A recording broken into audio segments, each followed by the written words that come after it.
What I'm about to reveal to you is one of the most disturbing obsessions in ancient history. An emperor so consumed by his desire for a young companion that when the boy died under mysterious circumstances, he didn't just mourn. He transformed him into a god. He built cities in his honor. He commissioned thousands of statues. He established temples where rituals were performed that shocked even the permissive Roman world. This wasn't just grief. This was an obsession that reshaped an empire and revealed the darkest consequences of unlimited power combined with uncontrolled passion. The emperor was Hadrian, one of Rome's greatest rulers. The boy was Antinous, a youth who would become the most depicted figure in the ancient world after the emperors themselves. Their relationship would end in a death shrouded in mystery, followed by a cult that spread across 3 continents. But the question that historians have debated for 2 millennia remains unanswered. What really happened on that boat in Egypt? And why did an emperor turn a dead boy into a deity? In the year 117 CE, Publius Aelius Hadrianus became the 14th emperor of Rome at the age of 41. He inherited an empire at its absolute territorial peak, stretching from Scotland to the Sahara, from Spain to Syria. Hadrian was unlike the emperors who came before him. While previous rulers had focused on military conquest and expansion, Hadrian believed in consolidation and cultural refinement. He was a Philhellene, a lover of Greek culture, which set him apart from the traditional Roman aristocracy, who viewed Greek customs with suspicion. Hadrian was a complex, contradictory figure. He was a brilliant administrator who personally toured every province of his vast empire, a journey that took nearly 12 years. He was a poet, an architect who designed the Pantheon, and a military strategist who built the famous wall across northern Britain that still bears his name. But he was also known for a volatile temper, sudden cruelty, and obsessive tendencies that would eventually manifest in the most troubling way possible. Born in Spain to a Roman family of Italian descent, Hadrian had been groomed for power by his predecessor and adoptive father, Trajan. He received the finest education available, studying philosophy, literature, and the arts in Athens, where he developed his lifelong passion for Greek culture. This education shaped not just his intellectual pursuits, but also his personal relationships. For an emperor, however, normal rules rarely applied. Imperial power in Rome was absolute in ways difficult for modern minds to fully comprehend. The emperor was Pontifex Maximus, the chief priest of the Roman religion. He controlled the military, the treasury, and the legal system. His word was law, and increasingly, emperors were worshipped as living gods. This combination of political, military, religious, and eventually divine authority meant that an emperor's personal desires, no matter how unconventional, could rarely be challenged openly. Hadrian's predecessors had set precedents for unusual personal behavior. Nero had castrated and married a boy named Sporus who resembled his dead wife.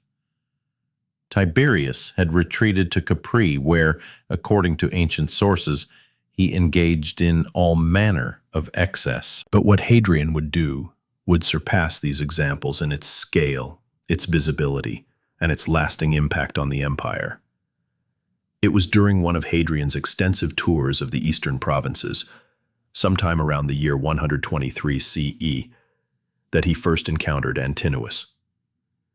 The exact circumstances of their meeting remain unclear, lost to history, or perhaps deliberately obscured. Most historical sources suggest that Antinous was from Bithynia, a region in what is now northwestern Turkey, specifically from the city of Claudiopolis. He was likely between 11 and 13 years old when he entered the emperor's life. Some accounts suggest he was presented to Hadrian as a gift, a common practice when provincial cities wanted to curry favor with the emperor. Others propose that Hadrian noticed him during official ceremonies and requested his presence at court. What is certain is that from this point forward, Antinous became Hadrian's constant companion. Ancient sources describe Antinous as extraordinarily beautiful, with features that combined Greek classical perfection with a certain exotic quality that captivated the emperor. Hadrian, who was in his late 40s by this time, became completely devoted to the youth. The emperor had him educated in Greek philosophy, poetry, and athletics. Antinous accompanied Hadrian on his travels throughout the empire, present at official functions, military reviews, and religious ceremonies. For several years, Antinous lived in the imperial court, occupying a position that was simultaneously privileged and precarious. He wore fine clothes, dined on delicacies, and was attended by servants. Yet his entire existence depended on maintaining the emperor's favor. The power dynamics of such a relationship were inherently unequal. Antinous was completely dependent on Hadrian for his status, his safety, and his future. Refusal of the emperor's attentions was not a realistic option.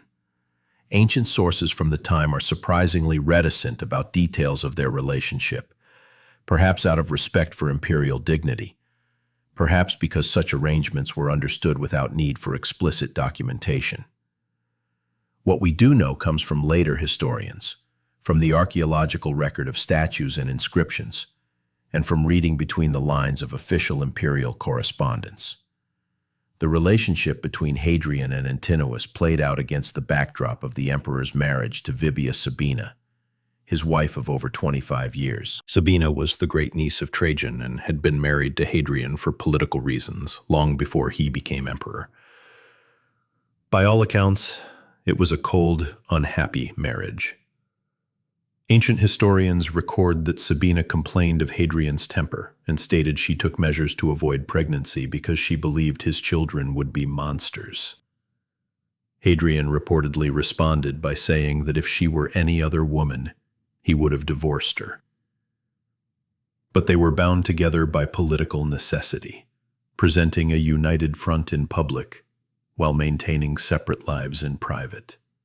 Sabina's feelings about Antinous are not recorded, but she must have found the boy's presence and the emperor's obvious devotion to him deeply humiliating. The Roman court watched this unusual arrangement with fascination and unease. Senators and administrators had to pretend that nothing unusual was occurring, while privately questioning what it meant for the empire to have an emperor so obviously besotted with a foreign youth. Provincial governors hosting the emperor had to provide accommodations for Antinous as though he were imperial family. Artists and sculptors, sensing the emperor's desires, began creating images of Antinous, and Hadrian eagerly commissioned more. Even in these early years, before the tragedy that would come, there were signs that Hadrian's attachment to Antinous exceeded normal bounds. The emperor would sometimes delay important official business to spend time with the youth. He reportedly became jealous if Antinous showed attention to others at court, and he began to speak of Antinous in elevated terms, comparing his beauty to that of the gods. In October of the year 130 CE, Hadrian's imperial entourage was traveling through Egypt, the ancient land that had fascinated Romans since Julius Caesar and Cleopatra. Egypt was Rome's breadbasket, source of the grain that fed the capital's million residents, and it held a mystical allure for educated Romans like Hadrian, who were drawn to its ancient temples, mysterious cults, and claims of wisdom from millennia past. The imperial party traveled in style aboard a flotilla of boats sailing up the Nile River. Hadrian was accompanied by his wife Sabina, various officials and advisors, his personal physician, and of course, Antinous, who by now was approximately 19 or 20 years old. The journey had been progressing smoothly, with stops at famous sites like the pyramids and the Sphinx. But near the city of Hermopolis, tragedy struck. On the night of October 24th, 130 CE, Antinous drowned in the Nile River.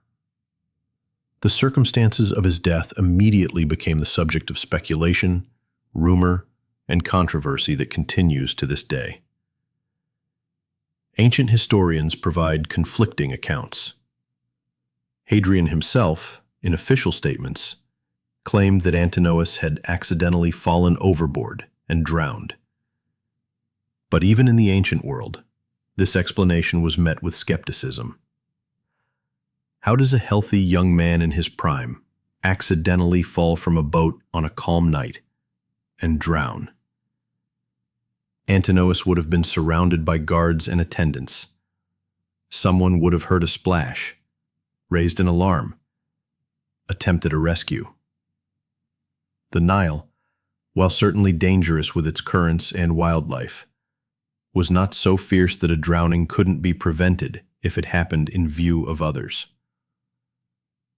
Alternative explanations emerged almost immediately. Some ancient sources suggested that Antinous had taken his own life.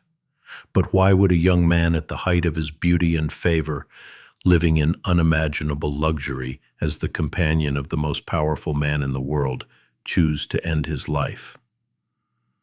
One theory, recorded by several ancient historians, proposes a deeply disturbing motivation. Egyptian priests had apparently told Hadrian that he was in danger, perhaps from illness or assassination plot, and that only a great sacrifice could save him. According to this account, Antinous volunteered to sacrifice himself to save the emperor's life. He deliberately drowned himself in the Nile as an offering to the Egyptian gods. This explanation certainly fits with what happened next, but it raises troubling questions. Did Antinous truly volunteer, or was he pressured? Did religious manipulation convince a vulnerable young man to end his life? Was this truly a sacrifice? Or was it something darker, dressed up in religious language? A third explanation, whispered in the back corners of Rome, suggested something even more sinister.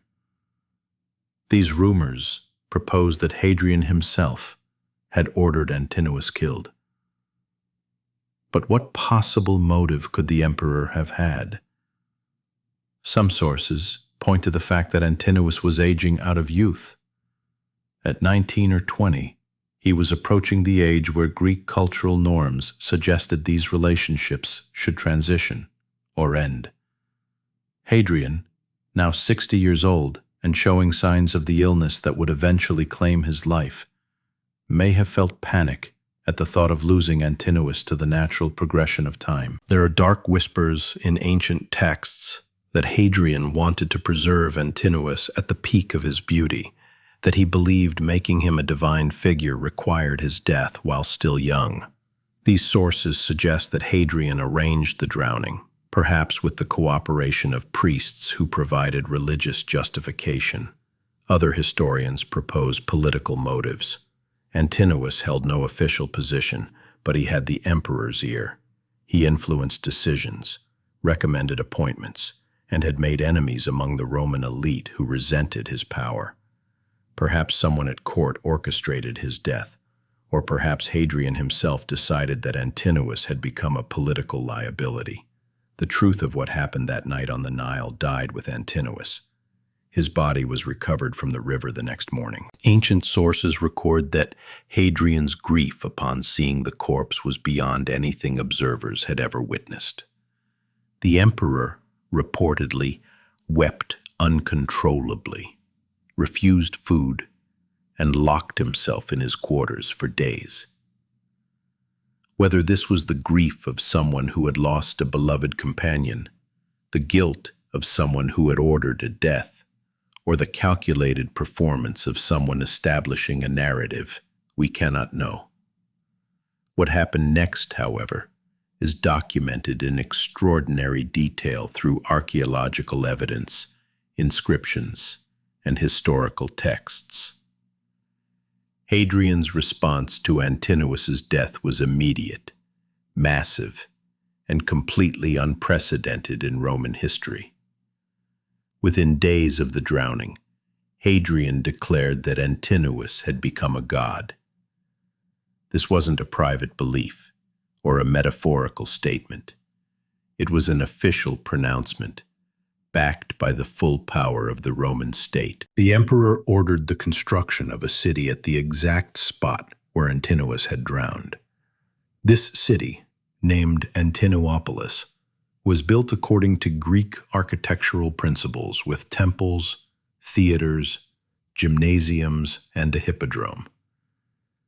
At its center stood a massive temple complex dedicated to the worship of Antinous as a deity. The city was granted special privileges and tax exemptions to encourage settlement, and within years it had become a thriving metropolis. But this was only the beginning. Hadrian ordered temples to Antinous to be built throughout the eastern provinces of the empire. These weren't small shrines, but major architectural projects, some rivaling temples to traditional gods in size and splendor. Archaeological evidence has identified temples to Antinous in Greece, Asia Minor, Egypt, and Italy. Each was staffed with priests, provided with endowments, and integrated into local religious calendars with regular festivals and observances. The visual propaganda campaign was even more extensive. Hadrian commissioned thousands of statues, busts, and reliefs depicting Antinous. These were distributed throughout the empire, placed in temples, public squares, and government buildings. The sheer number of surviving images of Antinous is staggering. More statues of Antinous have been identified by archaeologists than of any other private individual from the ancient world. Only images of the emperors themselves are more numerous. These sculptures portrayed Antinous in various guises. Some showed him as himself, a beautiful youth with distinctive features that included thick, wavy hair, full lips, and a melancholic expression. Others depicted him as various gods, as Dionysus, god of wine and ecstasy, as Apollo, god of beauty and the arts, as Osiris, the Egyptian god of death and resurrection.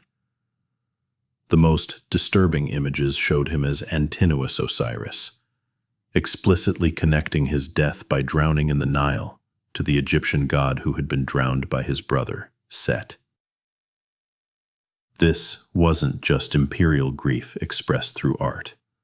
It was a calculated transformation of a dead youth into a deity with specific theological attributes and religious functions. Hadrian personally wrote hymns to Antinous and commissioned poets to compose others. These hymns, fragments of which survive in ancient texts, praised Antinous's beauty, mourned his tragic death, and celebrated his divine transformation. They were to be sung at religious festivals dedicated to the new god. The emperor established mystery cult rituals dedicated to Antinous. These secretive religious ceremonies, details of which were closely guarded by initiates, promised spiritual communion with the deified youth. Ancient sources hint at what these rituals might have involved, and the implications are deeply troubling. Mystery cults in the ancient world often involved dramatic reenactments of the deity's mythological story. For Antinous, this would mean rituals reenacting his death by drowning and his transformation into a god. Some ancient texts suggest that these rituals included elements that reflected the nature of his relationship with Hadrian, though they're typically described in coded language that makes specifics difficult to confirm.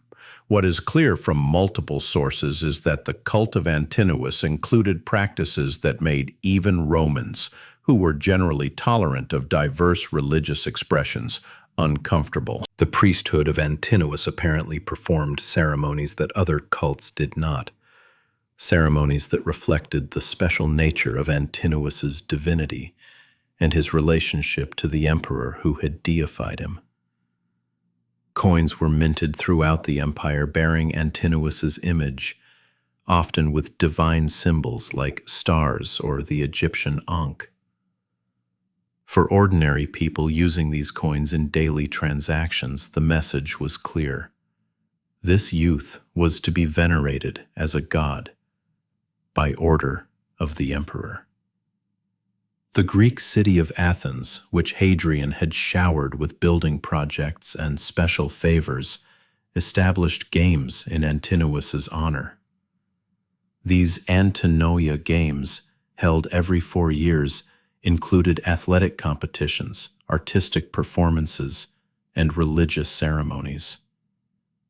Winners received crowns and prizes in the name of the new god. Provincial governors, understanding that devotion to Antinous was a way to demonstrate loyalty to Hadrian, competed with each other in expressions of piety toward the dead youth.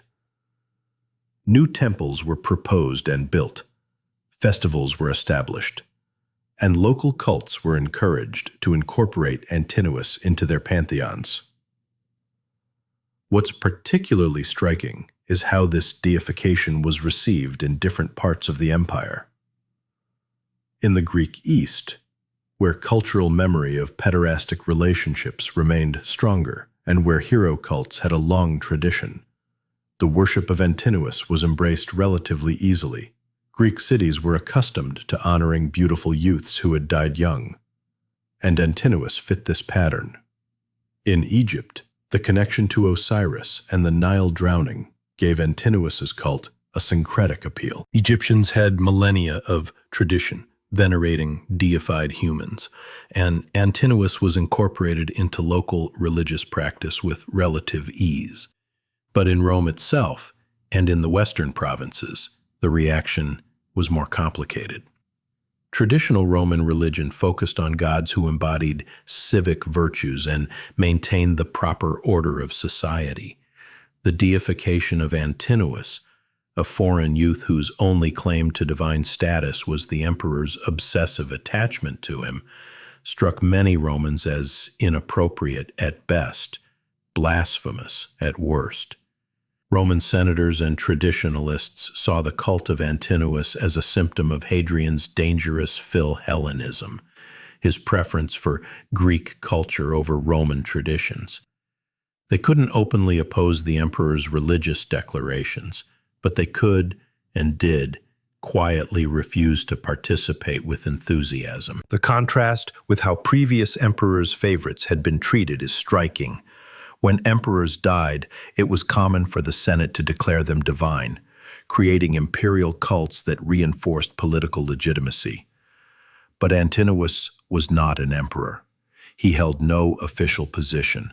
He had accomplished no great deeds for Rome. His only significance was his relationship with Hadrian, and yet he was being worshipped across 3 continents with a fervor that exceeded the cults of many traditional gods. The cult of Antinous outlasted Hadrian himself. When the emperor died in 138 CE, just 8 years after Antinous's drowning, he was succeeded by Antoninus Pius, who took a very different approach to governance. Antoninus was a traditionalist who rolled back many of Hadrian's more controversial policies. But he couldn't simply abolish the cult of Antinous without implicitly criticizing his predecessor and potentially angering the many communities that had invested in temples and festivals. So, the cult continued, though without the imperial enthusiasm that had created it. For several centuries, temples to Antinous remained active throughout the eastern Mediterranean. The city of Antinopolis thrived as a regional center. Mystery cults continued their secretive rituals. But over time, as new emperors came and went, as Christianity began its rise to dominance, the worship of Antinous gradually faded. By the 4th century CE, as Christianity became the official religion of the Roman Empire, the cult of Antinous was actively suppressed. Christian writers pointed to the cult as an example of pagan depravity, a false religion based on the unnatural desires of a corrupted emperor. Temples were closed, then demolished, or converted to churches.